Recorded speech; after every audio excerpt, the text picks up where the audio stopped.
Фильмнің екінші бөлімі Джей мен Юридің әңгімесінен басталады. Онда махаббат үшбұрышының алғашқы белгілері байқалады. Джей өзінің өмірбаяны мен отбасымен қарым-қатынасы туралы әңгімелейді. Юри өз кезегінде Жапонияда ата-анасы мен кіші қарындасымен бірге тұратынын айтады. Джей тамақ ішіп отырғанда, Юри оған жиі қарап, таңданыспен бағады. Джей мұны байқағанда, Юри бұлтартпауға тырысады. Ол Джейден Сиенге көмектесіп жүрген адам өзіне деп сұрайды. Ал Джей Сиеннің оған ағасы сияқты екенін айтып, Юриді жеңілдетеді. Юри Джейден бұрын қарым-қатынаста болғаны туралы сұрайды. Ол екі қарым-қатынасы болғанын айтады. Бірінші жігіті нашар адам болып шығып, ажырасқан, ал екіншісі ауыр ауруға шалдығып, комаға түскен. Сол себепті олар да ажырасқан. Юри өз-өзіне, менің ойымша мен оған ғашық бола бастадым, бірақ мұны істей алмаймын, өйткені Кифер ашуланып, мені қызыл шашымнан сүйреп шығады деп ойлайды. Сол сәтте Кифер достарына қоңырау шалып, олармен кездесуге кетеді. Джей Юриден оның ғашық болғаны туралы сұрайды. Юри мектептегі ең танымал қызға бір жақты ғашық болғанын, бірақ ол сезімнен бас тартқанын айтады. Джей оны мазақтап, не? Мектептің ең танымал қызына ма? Уайымдама дейді. Юри күліп, Джейдің ойнақы мінезіне риза болады. Джей велосипедін сыртта қалдырғанын айтып, кету керектігін айтады. Юри онымен бірге уақыт өткізіп, кейін үйіне жеткізуді ұсынады. Джей келіседі.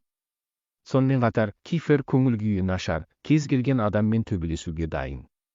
Олардың данышпан хакері мектеп жүйесіне кіріп, ақша ұрлаған адамды анықтау үшін камераларды бұзалмағаны белгілі болады.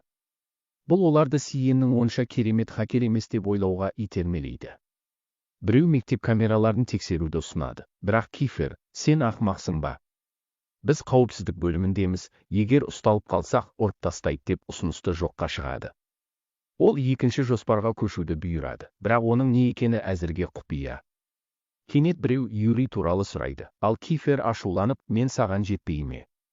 деп айқайлайды. Ол достарын жазалау үшін оларды баскетбол ойнауға мәжбүр етеді.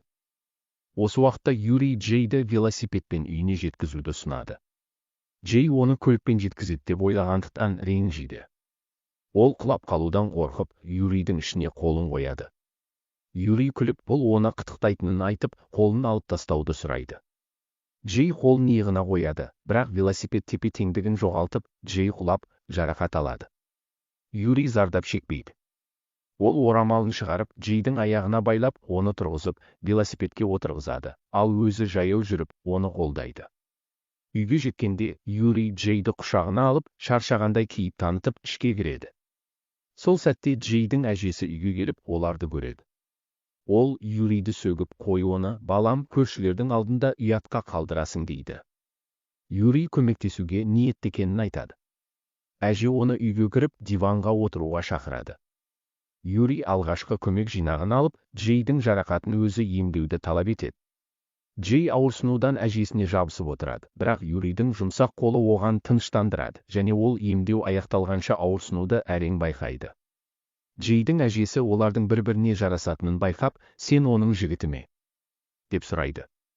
Джей дереу жоққа шығарады, бірақ әже олардың кездесіп жүргендей көрінетінін айтады. Юри ұялып, беті қызыл шашы сияқты қызарып кетеді. Джей олардың тек сыныптас екенін түсіндіреді, бірақ әже Юриді күні бойы қалуға және кешкі асқа қатысуға шақырады. Ирис бұған қарсы болып, Юриді шығарып жіберуге тырысады, бірақ әже табанды. Ирис тағы қарсылық білдіргенде, әже оны құлағынан ұстап тәртіп сақтауды ескертеді. Айналадағылар әженің қатал екенін білетіндіктен қорқады. Кешкі ас кезінде, әже Юридің отбасын сұрап, оның Жапонияда тұратын бай отбасы екенін білгенде риза болады. Ол Юриден жапон тілінде бірнеше сөз айтуды сұрайды, және Юридің отбасы туралы әңгімесі оған ұнайды. Ирис Юриді ұнатпай, кешкі астан кейін оны шығарып жіберуді Джейден сұрайды, бірақ Джей оны елемейді. Юри Джейдің табағынан бұршақ алады, өйткені оны жақсы көреді, ал Джей оның картоптарын алады, бұл олардың өзара түсіністігін көрсетеді. Әже мұны байқап, Джей, Юри ұнататын тамақ пісіруді үйрен, сендер үйленетін сияқтысыңдар, араларыңда бірдеңе бар дейді. Юри бақыттан жарқырап, әженің оны түсінетінін сезінеді. Кенет Джейге Киферден хабарлама келеді, бірақ ол оны елемей, Юриге назар аударады. Кешкі астан кейін Джей Юриді шығарып салады. Юриді алып кету үшін көлігі келеді, олар бірге күледі. Джей оған қайырлы түн дегенде, Юри бақыттан жүрегі жарылып кететіндей сезінеді. Ол True Beauty фильміндегі Сухоға ұқсайды. Егер біреу осы ұқсастықты байқаса, төменде пікір қалдырыңыз, өйткені мен жалғыз емеспін деп үміттенемін. Юри кеткен соң Джей Кифердің хабарламасын есіне түсіріп, оны ашады және жоспардың өзгергенін біледі. Мектепте Джейді Кифердің тобы сыныпқа кіргізбейді, бірақ Джей ақылдылықпен оларды тамақпен алаңдатып, ішке кіріп кетеді.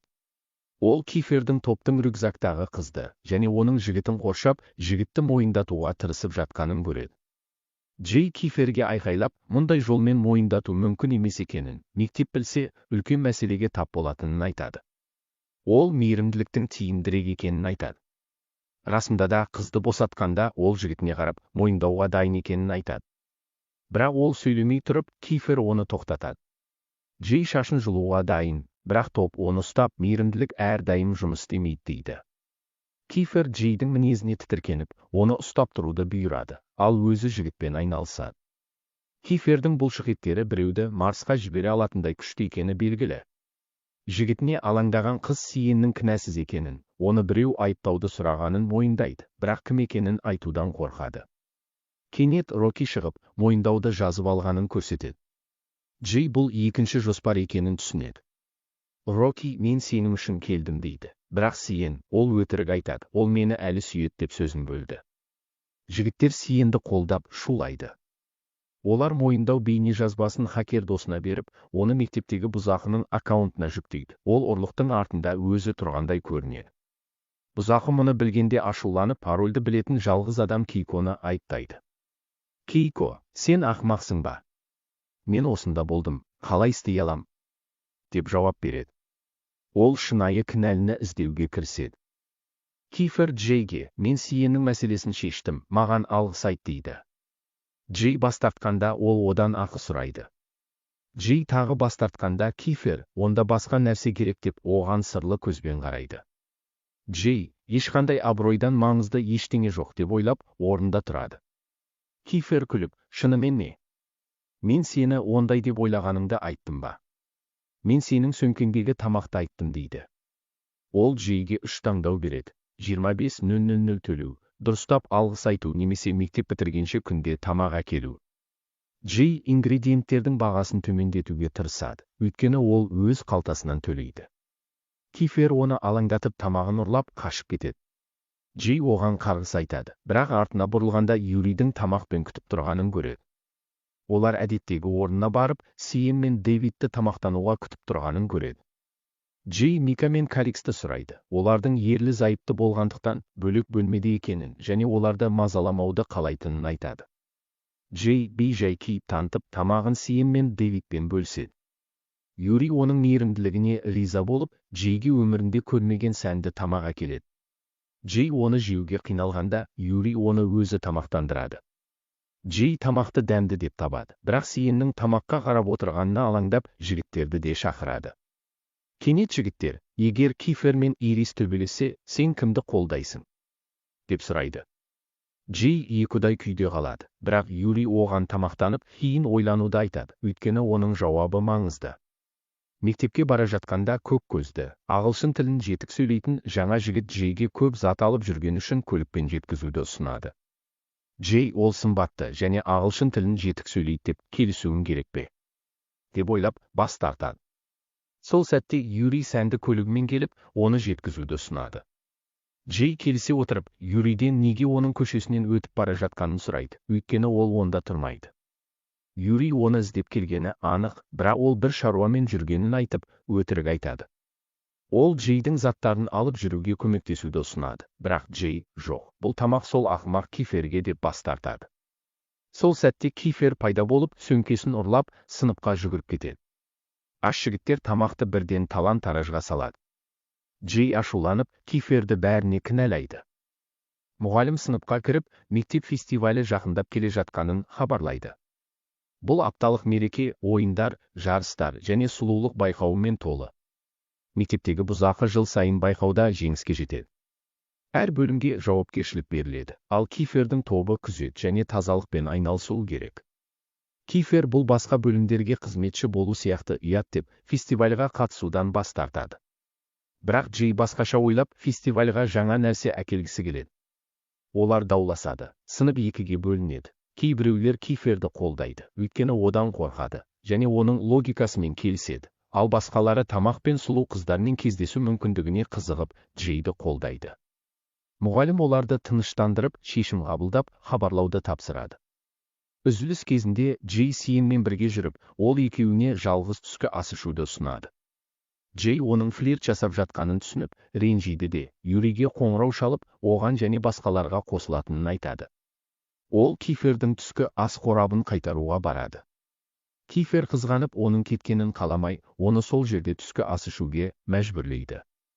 Ол топты да шақырып, Джейдің қалуын қамтамасыз етеді. Джей Юридің жанына отырады. Топ аш қарап, тамақты ұрлағысы келеді, бірақ Кифер тамақ ұрлауға тыйым салатынын ескертеді. Кифер Джей мен Юридің арасына отырып, Джейдің назарын өзіне аударғысы келеді, бірақ Джей оны елемей, тамағы жоқ жігіттерге аяушылық білдіреді. Ол жақын маңдағы ас үйде барлығына тамақ пісіруді ұсынады, бірақ Кифер ас үй жабдықтары досына тиесілі екенін айтып, оған тиіспеуді ескертеді. Ас үйдің иесі Эман есімді бала екен, ол әкесінің мейрамханасында жұмыс істегендіктен мектепке бара алмайды. Оның отбасы анасының ақшаны ысырап етуіне байланысты қарызға батқан. Джей Эманға аяушылық білдіріп, достарына оған баруды ұсынады. Кифер басқалардың өміріне араласуды ескертеді, бірақ топ баруды талап етеді, сондықтан Кифер амалсыз бірге барады. Мейрамханаға келгенде орын бос екенін байқайды. Эман мектепті тастауды жоспарлап отыр, өйткені қарызды тез төлемесе, мейрамхана жабылады. Джей топтың мейрамханада тегін жұмыс істеп, табысты арттыруды ұсынады. Юридің танымалдығының арқасында тұтынушылар саны күрт артады. Бірақ Юри тұтынушыларға қабағын түйіп қарайды. Джей оны бөлек алып, сәл жымий, сенің күлкің сүйкімді дейді. Юри оның сөзін тыңдап, жымиғанда тұтынушылар қуанышпен шулайды, әсіресе қыздардың реакциясы күлкілі. Кифер Юридің назарды және Джейдің көңілін өзіне аударып жатқанына қызғанып, бәсекелестік басталады. Юри тұтынушылармен селфи түсіре бастайды, ал Кифер оларға бұлшық еттерін ұстатады. Жағдай бақылаудан шығып, бәрі ақылынан адасады. Джей Юридің бұлшық еттерін көрсетіп жатқанын қуана бақылайды. Қыздар таңғалып, Юридің бұлшық еттерін елемейді. Кифер бәсекеден жеңілгісі келмей, түнге дейін жалғасады. Кенет Кифер ыстық тамақтан қолы күйіп қалады. Джей оған демалуды айтып, алғашқы көмек жинағын әкеледі. Ол Кифердің күйген жерін емдейді, ал Кифер еріп, жүзі жүрекке айналады. Бірақ ол тез есін жиып, Джейді кінәлайды. Егер осында келмесек, бұл болмас еді. Джей оған Сиенге көмектескен үшін алғыс айтады. Жағдай тынышталғанда Арис, Кила, Бұзақы және олардың тобы мейрамханаға келіп күдікті көзқараспен жиналады. Жанжал болады деп ойлайды, бірақ Бұзақы тыныш жігіттер деп тамаққа тапсырыс береді. Юри оларды ұнатпай, мәселе туғызбау үшін ішке кіріп кетеді. Кифер жағдайды тыныштандыруға тырысады. Сыртта Бұзақы Джейді, даяшы болу саған жарасады деп мазақ етеді, ал оның досы Киферді, сен бай отбасынан емессің бе? Бұл құлдырау не? Деп қорлайды. Джей үнсіз қалмай олардың еңбектенгенін, Бұзақылар сияқты еркелетілмегенін айтады. Ол Мика мен Каликсті шақырып, Бұзақыны ашуландыру үшін олардың өздерімен жұмыс істеп жатқанын көрсетеді. Джей Мика мен Каликске тапсырыс қабылдауды тапсырып, Бұзақыны шашынан сүйреп шығарамын деп қорқытады. Бірақ Кифер араласып, жоқ, сен тапсырыс қабылдайсың деп, оны иығынан ұстап, өзіне тартады. Джей, осы бұлшық еттердің арасында есімнен танып қалуым мүмкін деп ойлайды.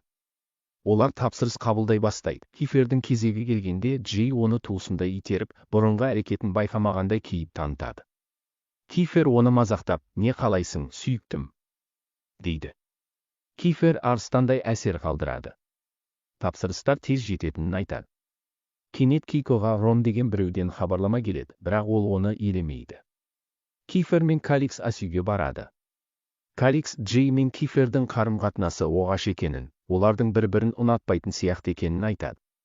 Егер жоспар жалғасып, Джейге бірдеңе болса, Киферге бәрібір болатынын айтып, Джейді жоспардан алып тастауды ұсынады. Кифер бұл туралы ойлана бастайды. Осы уақытта Джей Кейконың оны кездесуге шақырғанын байқайды. Ол таңғалып, Кифердің ештеңе білмейтінін, өз жауабын күтіп отырғанын айтады. Дэвид кіріп Кейкоға Джейге суық қараған үшін айқайлайды. Олардың арасында шиеленіс бар сияқты. Джей жағдайды бақылауға алып, Дэвидті бөлек алып кетеді, жұмыс бар деп кейіп танытады. Кейко, кешір, мен әлі де сенің жауабыңды күтемін, сұлу дейді. Ішке кіргенде, Дэвид Джейді барлығының алдында, сен Кейкамен кездесіп жүрсің бе? Деп сұрайды. Бәрі таңғалады, әсіресе Кифер, сен оны ұнатасың ба? Деп сұрайды. Джей жоққа шығарып, одан әрі қысым жасамас үшін сыртқа қашып кетеді. Джей кейін Масиден Дэвид пен Кейка арасында мәселе бар жоғын сұрайды. Маси өсекті ұнатпайтынын айтады, бірақ олардың баяғыда тасталған зауытта төбелескенін айтады. Олар жеткенде, Дэвид қатты жараланған, ал Кейко құбыр ұстап тұрған, оның Дэвидті жаралағаны белгісіз. Сол кезде Дэвид бөлім басшысы болған және қиындықтан аулақ бол, қымбаттым деген саясаты болған. Ол ештеңе істемегендіктен оқушылар оны қорқақ деп санады. Кифер басшы болғанда бәрі оның батыл екеніне және ештеңені жіберіп алмайтынына қуанды. Кифер Джейді Кейконы ұнататыны туралы мазақтайды. Ол жоққа шығарғанда, ол жартылай қалжыңдап, онда мені ұнатасың ба? Деп сұрайды. Джей оның пирогын ұрлаймын деп қорқытады, ал Кифер тілін шығарып, мазақ етеді. Сол түні Юрий Джейді үйіне шығарып салады, кеш болғандықтан алаңдайды. Ол, неге шиеленісіп тұрсың? Сәл босаңыз, мен сені қорғап жүрмін дейді. Юрий онымен өткізген уақытына қуанышты екені анық және олардың жоспарларын ұмытпауды ескертеді. Ол көлігіне отырып, оны болашақта Джейге беретінін әзілдеп кетіп қалады. Кенет Кейка пайда болып, Джейді шошытады. Ол оны елестеп ойлайды. Кейка оның нөмірін алғысы келетінін, бірақ Иристің бермегенін айтады. Ол өзін лайықты адам ретінде таныстырып, Джейге ұсыныс жасағысы келетінін айтады. Джей қарым-қатынастың тез дамуына таңғалады. Ирис араласып, ешқандай құда түсу болмайтынын айтады. Кейко, мен сенің досыңмын деп ақталғанда, Ирис, досым болғандықтан рұқсат бермеймін деп жауап береді. Ол Джейге ешкіммен кездесуге немесе шығуға рұқсат бермейтінін айтып, Кейконы қуып шығады. Джейге өзін сыйлауды, жігіті ауруханада жатқанда басқа жігіттермен жүруді доғаруды ескертеді. Келесі күні Джей үйден шығып, Кейконың артынан еріп келе жатпағанына көз жеткізеді. Бірақ Кифер пайда болып, оны шошытады. Басқа біреуді күтіп тұрған сияқтысың деп әзілдейді. Джей тақырыпты ауыстырып, оның мұнда не істеп жүргенін сұрайды. Кифер оны топтың жиналысына алып баруға келгенін, Джейдің кешігіп жатқанын айтады. Ол Джейді өте сәнді көлігімен алып кетеді. Джей көлікке таңғалып қарайды. Джей тамақ жеп отырғанда Кифер аш екенін айтып, тамағынан бір тістеп, абайсызда оның саусағын тістеп алады. Джей таңғалып, ал Кифер бақытты түрде, таңғы ас ішпедім, өйткені сені алуға асықтым, маған қарсың деп әзілдейді. Ол Джейден Кейконы ұнататынын тағы сұрайды. Ол жоққа шығарғанда, Кифер өтірікшілерді ұнатпайтынын, және өтірік айтса, оны жазалайтынын ескертеді. Джей ойға шомады. Таңғы астан кейін Джей саусағына қарап, әлі таңғалып отырады. Мейрамханаға жеткенде бүкіл топ жиналыпты. Иман деп жазылған, бірақ Эман болуы керек, әкесінің толық сауығып, мейрамхананы қайта басқаратынын хабарлайды. Анасы өзгерді және әкесіне көмектесу үшін демалыс алды. Олар бұрынғы қызметкерлерді қайта жалдайды. Яғни топтың оқуға көбірек уақыты болады, дегенмен олар ешқашан оқымағанын әзілдейді. Эман бәріне мектепте тамақ пісіріп, өткізіп алған тамақтардың орнын толтыруды ұсынады. Ол Джейден көмектесуді сұрайды, өйткені ол әрқашан құрбандыққа дайын. Джей келсе отырып, алдымен таңғы ас ішкісі келетінін айтады. Кифер, жүрегі жұмсақ болып, Микаға Джейге мәзір әкелуді және оның қалағанын таңдауын айтады, бірақ ол өзі төлейді деп қосады. Джей ішінен оған қарғыс айтып, сұмырай, сен төлейсің деп ойладым деп ойлайды. Кифер күліп, әзілдегенін, шын мәнінде төлейтінін айтады, бұл Джейді қуантады. Осы уақытта Юрий Джейдің одан алыстап бара жатқанын сезіп қайғырады. Таңғы ас кезінде қызметкер Джейге сыртта әріптесінің күтіп тұрғанын және кешіксе оны жазалайтынын айтады. Джей бұл Кифер болуы керек деп ойлап, төбелесуге дайын шығады, бірақ сыртта 4 сымбатты жігітті көреді. Олар Джейді мектепке қажетті ингредиенттер сатып алуға алып кетуге келген. Джей киім ауыстыру үшін күтуді сұрайды, бірақ біреуі, сен осы күйіңде кереметсің, дейді. Джей оған қарғыс айтады, бірақ Кифер, ол дұрыс айтады, сен әдемісің деп қоштайды. Джей ішінен еріп, көрермендер де солай сезінеді. Көлікке отырғанда Юрий қызғанып, өлтірердей көзбен қарайды. Олар дүкенге жетіп, бүкіл тайпаға жететін азық-түлік сатып алады. Джей ауыр сөмкелерді көтеріп, ешкімнің көмектеспейтініне шағымданады. Юрий сөмкелерді алмақ болады, бірақ Кифер оны басып озып, сөмкелерді алады. Юрий ренжіп, қалған сөмкелерді алуды ұсынады, бірақ Джей өзінің күшті екенін айтып, бас тартады. Келесі күні мектепте Джей шаршап, ұйықтағысы келеді. Юрий кенет артынан шошытып, Джей оның көзілдірігін шешіп, линза таққанын байқайды. Ол Юрийге, сен көзілдірікпен де онсыз да кереметсің деп ойлайды. Кифер қызғанып, сыныпқа кіргенде Джей Сайгонның ұйықтап жатқанын көріп, оны оятпақ болады. Амон, оны қой, ол тас сияқты. Оятып алу мүмкін емес, дейді. Олар ас үйді тазалап, азық-түлікті сақтай бастайды. Джей Кила есімі жазылған қорапты байқап, не болғанын сұрайды. Олар Киланың жақсы қыз екенін, бірақ ашуланғанда жынды болатынын айтады. Бірде ол бір қыздың шашын жұлып, жарақаттаған, мектеп оны шығарып жібергісі келген, бірақ орнына осы мектепке ауыстырған. Джей Киланың қалай қайтып келгеніне таңғалады, бірақ Кифер оны сөзін бөліп, бұл сенің ісің емес. Қызығушылық мысықты өлтіреді, түсінікті ме, котенок? Деп сыбырлайды. Джей қорқады, бірақ таңертең Кифердің қолын ұстағанын есіне түсіріп, бәрін ұмытады. Джей қоқыс шығарып жатқанда бір жігіттің оғаш әрекетін байқайды. Ол тұрған жерге барып, бір түрлі нәрсе табады, бірақ не екені анық емес. Қызығушылығы оны жеңеді, бірақ бәрі түскі ас ішіп жатқандықтан сұрай алмайды. Юрий Джейдің бірдеңе дұрыс емес екенін байқап, жағдайының дұрыстығын сұрайды. Кифер бәрін бақылап, күдіктеніп қарайды. Кенет Дэвид жараланған күйде пайда болады, жігіттер қыздарды жақындатпай, оны қоршайды. Джей мен Микатын тыңдап, не болғанын анықтамақ болады, бірақ сәтсіздікке ұшырайды. Джей жігіттердің құпия әрекеттерінен бірдеңе дұрыс емес деп күдіктенеді. Олар Джейді көріп тарап кетеді, ешкім ештеңе айтпайтынына сенімді болады. Джей Киферге назар аударылған сәтті пайдаланып, Дэвидпен сөйлеседі, досың ретінде айтшы, не болды? Дэвид Кейконың Джейге ұсыныс жасағысы келетінін жариялағанын, ол шыдай алмай, Джей үшін төбелескенін айтады. Джей олардың арасын реттеуге уәде береді, бірақ Дэвид көмектен бас тартады. Кифер жігіттерге Джейді шығарып жіберуді бұйырады, ол бәрін нашарлатады. Сиен Джейді алып кету үшін тағайындалып, жүр, ыдыс жуу күтіп тұр дейді. Олар бірге ыдыс жуады. Джей Сиеннен мәлімет сұрайды, бірақ ол, мен өсекке қарсымын деп, жігіттердің Дэвидтің әділдігі үшін бірдеңе жоспарлап жатқанын мойындайды. Ол одан әрі қысым жасамауды өтініп, қашып кетеді. Кифер келіп, мұнда не істеп жүрсің, ханым? Деп сұрайды. Джей оған дәл сол сұрақты қайтарады. Кифер бұл ерлер дәретханасы екенін, оның мұнда болуға құқығы бар екенін айтады. Джей қыздар дәретханасы істен шыққанын айтып, кінәсіз екенін дәлелдейді. Кифер миллионыншы рет Кейконы ұнататынын сұрайды, Джей жоққа шығарады. Кифер оны жақын тартып, көзіне қарап, бетіме қарап айт дейді. Джей бұл оның іс емес екенін, неге сонша қызығатынын сұрайды. Кифер ұялып, жауап бере алмай, әңгімені басқа жаққа бұрып, Джейдің өзіне қызығатынын айыптайды. Джей жігіттер арасындағы мәселелерді шешуге тырысып жатқанын түсіндіреді. Кейін топ Джейге оларды ермеуді ескертеді. Бірақ Джейдің қызығушылығы жеңеді, ол Эмонды алдап, топты жасырын бақылайды. Олар тасталған ғимаратқа кіреді, Джей ағаштардың артына жасырынады. Кенет біреу оны артынан ұстап, аузын жабады. Жігіттер Кейконы шақырады, ол өз тобымен келеді. Кейконың бұлшықеттері әсерлі. Кейко мен Дэвид арасында мәселені шешу үшін төбелес басталма. Дэвид күртесін шешіп, бұлшықеттерін көрсетіп, дайындалады.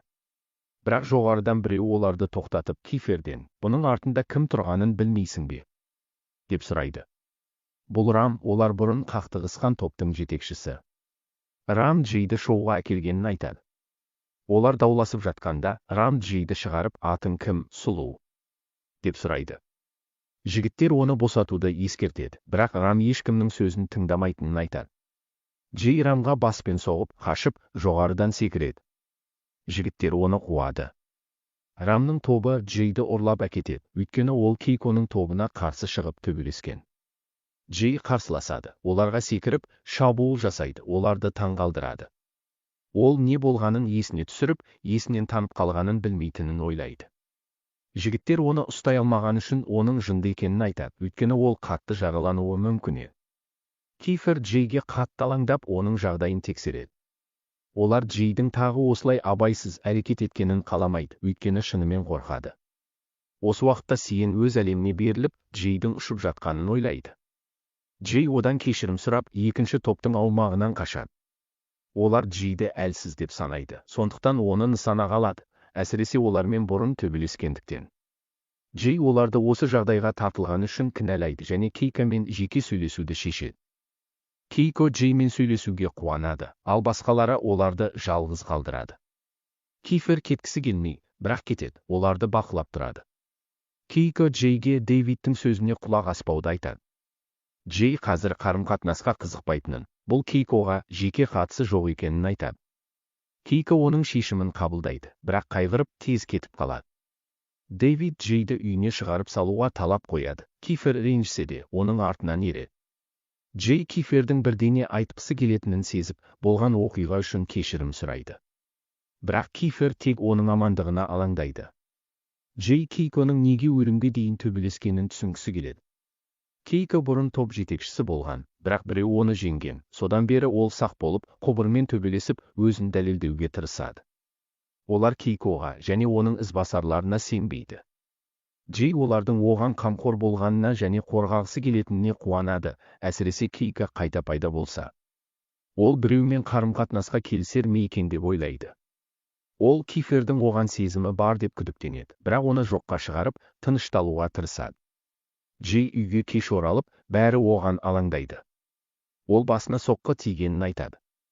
Анджело жұмыс мәселесімен ертерек кеткенін хабарлайды, және Джейге Ириспен жалғыз бөлмеде түнеуге тура келетінін, яғни олардың татуласуы керектігін айтады. Кенет Фони қоңырау шалып, Ирис Джейге бәрін түсіндіріп, қалай әрекет ету керектігін айтады. Джей жүктілік тестігін көріп, оның өзіне тиесілі екенін, мүмкін Кифердің баласы болуы мүмкін деп ойлайды. Бірақ тест Дензелдің жүкті қызынікі екенін біледі.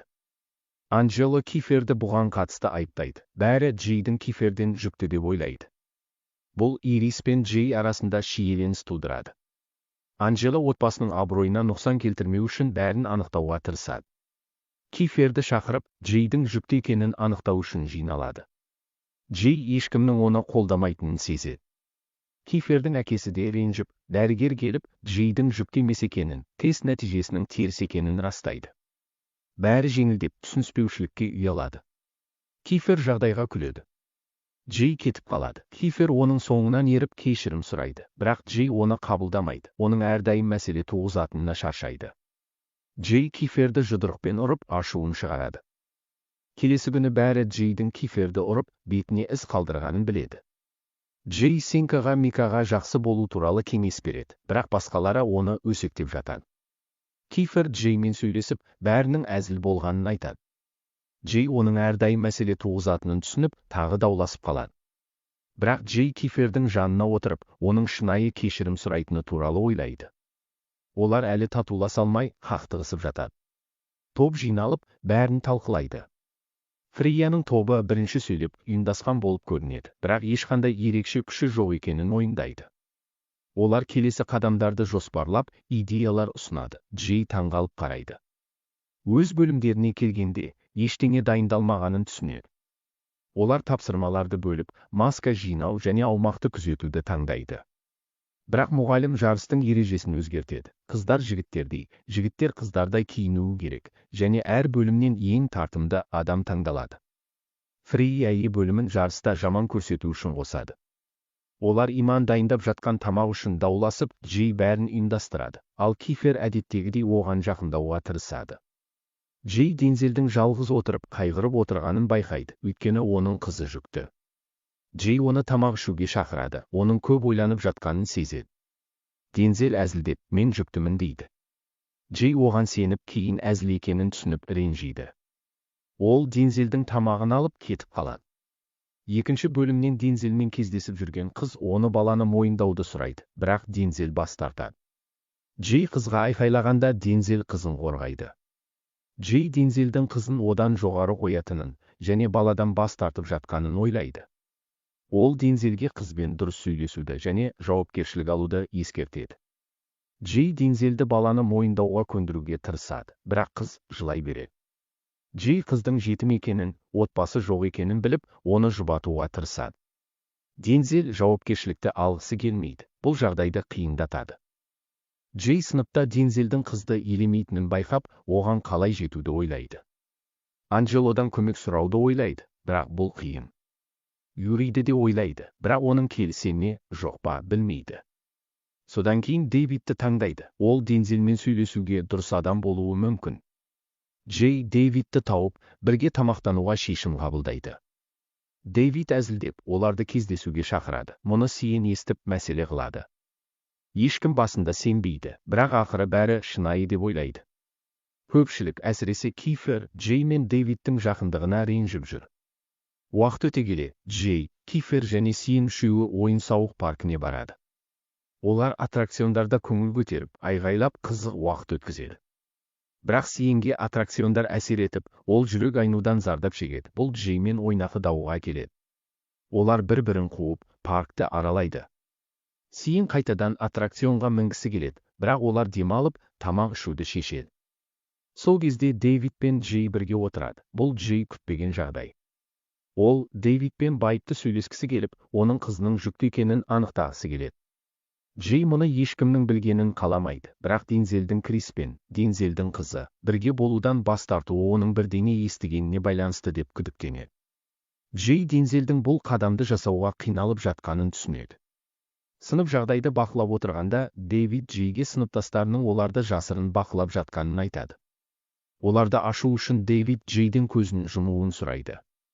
Ол көзін жұмғанда, жасырынған оқушылар шығады. Дэвид осы сәтті пайдаланып, Джейге қол тигізеді, және сүймек болғанда, бәрі жүгіріп келіп, оны тоқтатады, өйткені Дэвидтің қызы бар. Бұл үлкен драма тудырады. Сиен және басқалары да келіп, Дэвидті мұндай әрекетке барған үшін сөгіп, Прия әсіресе ашулы, өйткені Дэвидтің мұндай құқығы жоқ деп санайды. Дэвидтің реакциясы олардың күткенінен де қатты ренішті екенін көрсетеді, әсіресе Кифердің Джейге жақындығынан кейін. Кейін топ қорқынышты үйге кіруді шешеді. Джей қорқып, барудан бас тартады, бірақ бәрі оны көндіреді. Олар естелік үшін суретке түседі. Ішке кіргенде, Джей одан сайын қорқады, әсіресе Сиенмен бірге жүргенде. Бәрі қорқынышты үйге үйренбегендіктен қорқады. Олар әртүрлі қорқынышты сәттерден өтеді. Джей батыл болуға тырысып, Сиенге жабысады, ол да әрең шыдап жүр. Олар белгілі бір аймаққа жеткенде, бәрі қайтадан қорқады. Кенет олардың бір досының жоғалғанын байқайды, ол қорқынышты үйде жалғыз қашып кеткен. Джей вампирді көріп, жылап, естеліктер оянып, эмоцияға беріледі. Кифер дереу оны жұбатып, толық паникалық ұстамада оған қолдау көрсетеді. Джей қорқынышты үйге кіргісі келмеген еді, енді ол қорқыныштан дірілдеп тұр. Кифер оны ешқашан тастамайтынын уәде етіп, тыныштандырады, және екеуі бірге қорқынышты үйден шығады. Бірақ Джей тағы да жалғыз қашып кетеді, олар бір-бірін шақырады. Джей өзін тыныштандыруға тырысады, бірақ орта әлі қорқынышты. Кифер оны тауып құшағына алады. Джей оны қайта құша, сол сәтте Кифердің оған шынайы ғашық екені анық. Достары келгенде, олар бөлінеді, ал топ оларды мазақтап, араларында бірдеңе болған деп ойлайды. Джей аттракциондарға қайта мінгісі келеді. Кифер басында бас тартады, бірақ оның қалауын көріп көнеді. Олар топпен көңіл көтереді, бірақ Юри Кифердің Джейге жақындығынан ашуланып қызғанады, өйткені ол Джейді сүйеді. Аттракционға кезекте тұрғанда Джей Юридің жанындағы адамдармен таныс екенін байқайды. Олар Юриді ұнатады, бірақ ол тез кетіп қалады. Жаңа топ кезекте алға шығуға көндіреді, бұл Джейді таңғалдырады. Ол оларды ақылсыз, бірақ шебер деп ойлайды. Кифер бір сүйкімді жымиыспен жағдайды оңай басқарады. Олар Феррис дөңгелегіне отырады. Кифер Джейдің жанына отыруды талап етеді, бұл басқаларды орынсыз қалдырады. Төртеуі бірге мінеді. Джей Юридің сүйіктісіне сезімін білдіру үшін келді деп ойлайды, бірақ Юри мұны әзілдеп күледі.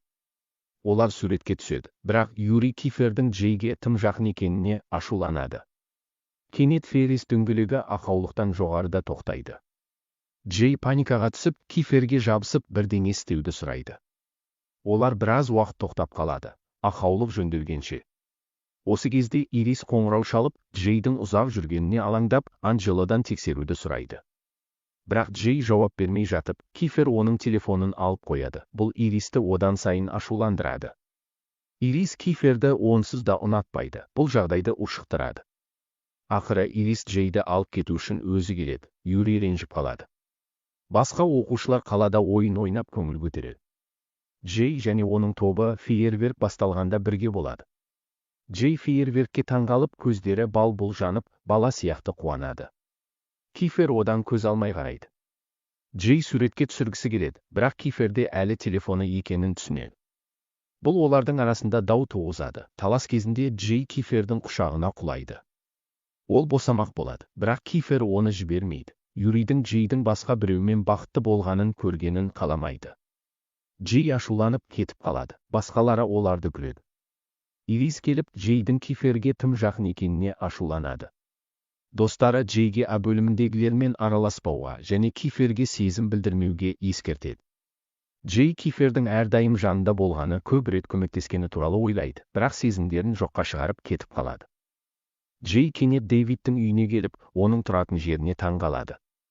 Дэвидтің әкесі Дензелді шақырады. Кифер Джейді көріп таңғалады, бірақ оның сөйлескісі келетінін түсінеді.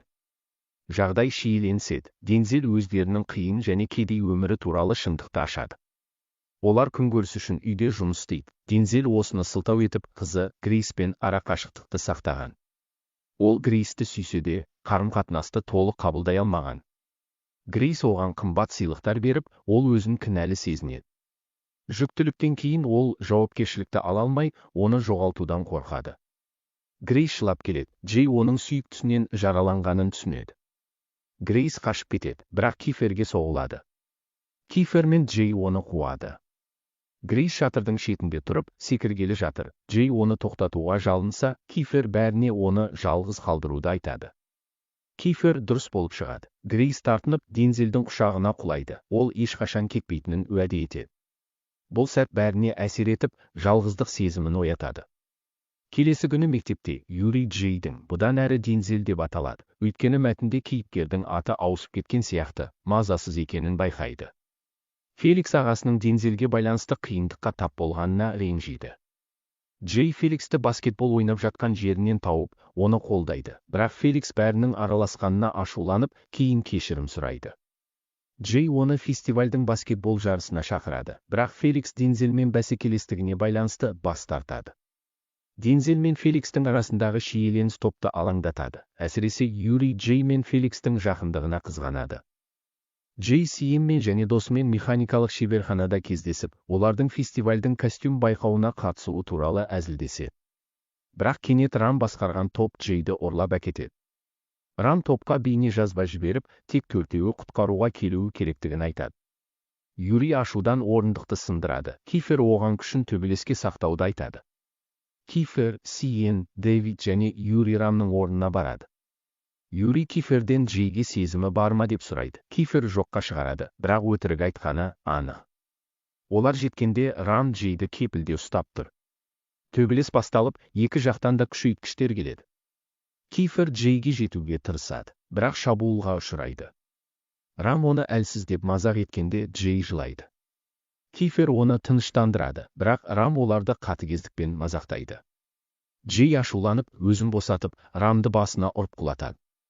Рам оны шапалақпен жауап қайтарады. Джей есінен танып, Рамды аяусыз ұрады. Кифер оны құшағына алып, көз жасын сүртіп, маңдайынан сүйеді. Мен оңай қызғанамын деп әзілдейді. Басқалары келгенде, Юри олардың бірге екенін көріп көңілі түседі. Джейді ауруханаға жеткізеді. Кифер оның жанында қалып, оянуын күтеді. Дензелдің күшті ағасы Киферді жеке сөйлесуге шақырады. Ирис Дензелдің жанында отырып, Джейдің оянуын тілейді. Ол Джейдің маңдайын ұстағанда Джей оянады. Джей бірінші Киферді сұрайды. Кифер курстың ағасымен сөйлесуге кеткенде кіреді. Курстың ағасы оны Джей ұрланғанда бей жай қалған үшін сөгіп, Киферді мақтайды.